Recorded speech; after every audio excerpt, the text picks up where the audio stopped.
السلام علیکم ورحمۃ اللہ وبرکاتہ۔ مایوسی اللہ تعالیٰ سے نا امیدی کا نام ہے، اور اللہ سے نا امیدی ایک ایب نارمل کنڈیشن ہے، اور کسی بھی ایب نارمل حالت کو بیماری کہا جاتا ہے۔ مایوسی بھی ایک بیماری ہے، اور یہ بھی ہر بیماری کی طرح علاج کے بغیر ختم نہیں ہو سکتی۔ مایوسی کا علاج کیسے کیا جائے؟ بہت آسان ہے۔ کسی بھی بیماری کا علاج کرنے سے پہلے اس بیماری کی وجہ جانی جاتی ہے۔ جسمانی بیماریاں کسی وائرس یا بیکٹیریا کے ہمارے جسم میں داخل ہونے کی وجہ سے ہوتی ہیں۔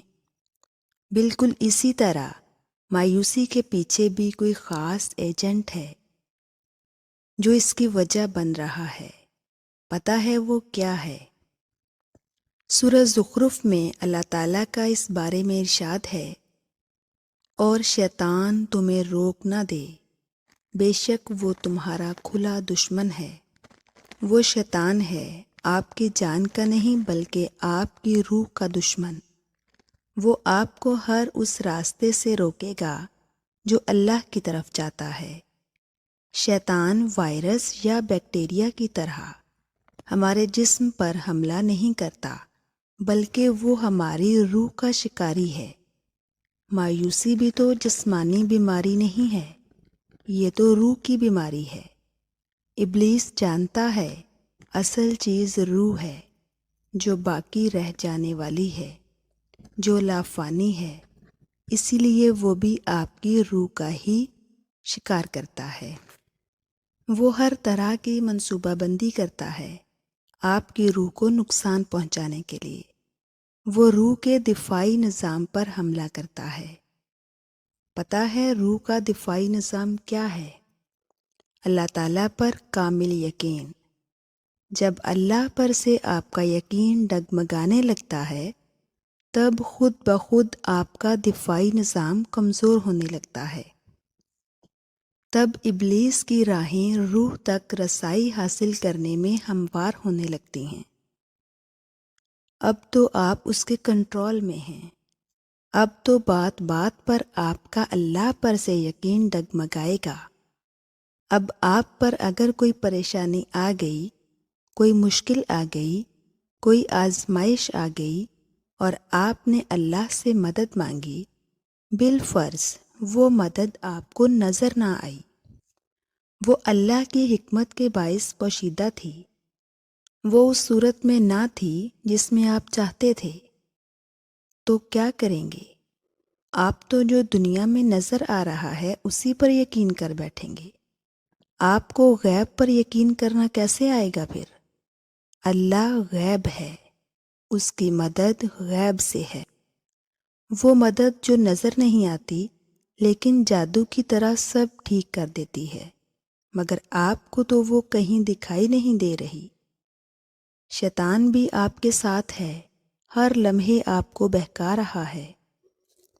ہر لمحے نئے اور مزید پاورفل وسوسے آپ کو ستا رہے ہیں، اور آپ اللہ پر ہی یقین نہیں کر رہے، اور پھر اللہ سے بدگمان ہوتے ہوئے اس حد کو پہنچ جاتے ہیں کہ آپ سے اللہ تعالیٰ کے احکامات ماننے میں کوتاہیاں ہونے لگتی ہیں۔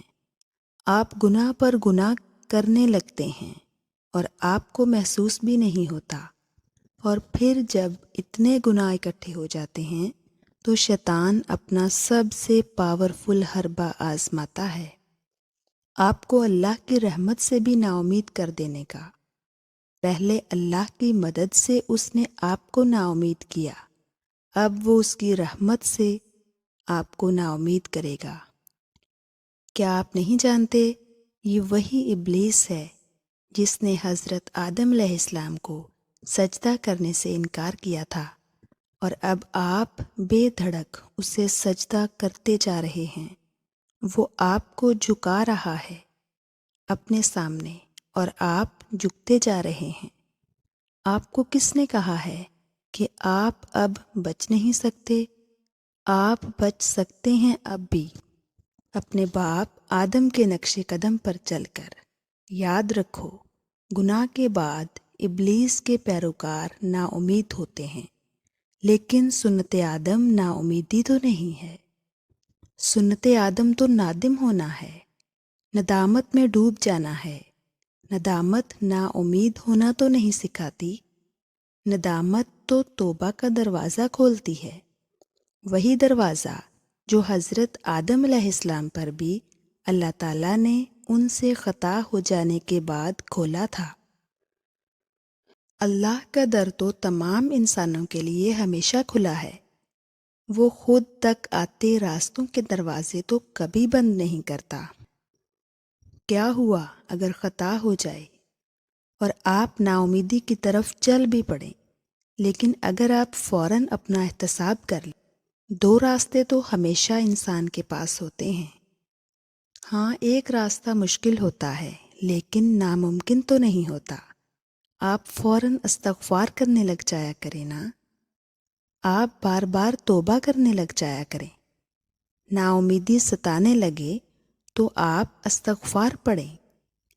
آپ چھوڑ دیں شیطان کیا کہہ رہا ہے، آپ چھوڑ دیں نفس کیا کہہ رہا ہے، آپ چھوڑ دیں لوگ کیا کہہ رہے ہیں۔ آپ استغفار کی اتنی کثرت کر دیں کہ یہ آوازیں آپ سن ہی نہ سکیں۔ استغفار ہی تو ہے جو مایوسی کی دوا ہے، یہ شفا ہے، یہ مایوسی سے نکالتی ہے۔ رسول اللہ صلی اللہ علیہ وآلہ وسلم نے ارشاد فرمایا، بندہ جب کوئی گناہ کرتا ہے تو اس کے دل میں ایک سیاہ نقطہ پڑ جاتا ہے، پھر جب وہ گناہ کو چھوڑ دیتا ہے اور استغفار اور توبہ کرتا ہے تو اس کے دل کی صفائی ہو جاتی ہے، اور اگر وہ گناہ دوبارہ کرتا ہے تو سیاہ نقطہ مزید پھیل جاتا ہے، یہاں تک کہ پورے دل پر چھا جاتا ہے۔ اور یہی وہ ران ہے جس کا ذکر اللہ تعالیٰ نے سورۃ مطففین میں کیا ہے۔ یوں نہیں بلکہ ان کے دلوں پر ان کے اعمال کی وجہ سے زنگ چڑھ گیا ہے۔